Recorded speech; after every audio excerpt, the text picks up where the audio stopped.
शपथ घेतली. कोणी? देवाने. माझी शपथ घेऊन सांगतो तुला, कारण शपथ हा विश्वास ठेवण्यासाठी शेवटचा उपाय आहे, पर्याय आहे.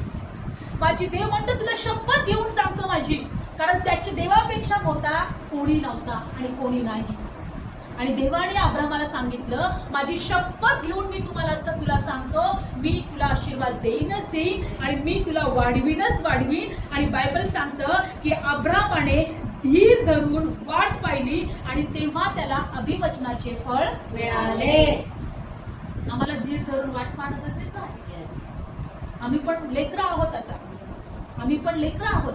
असं म्हणू नका मी अजून आशीर्वादित का होत नाही, अजून माझ्या मनाची इच्छा पूर्ण का होत नाही, अजून मला आरोग्य का मिळत नाही, अजून माझ्या जीवनात वचनाप्रमाणे सगळ्या गोष्टी का होत नाही. अब्राम एकटा होता, मला शिकायला मिळतं याच्याकडून.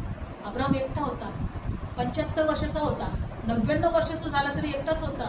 देव तरी म्हणतो की अब्राम तुझ्याशी मी करार करेन, मी तुला सफल करेन, तुझ्या संततीला आणि मी तुला आशीर्वाद देईन, मी पिढ्यानपिढ्या मध्ये तुझ्या आणि माझ्यामध्ये मी करार करेन.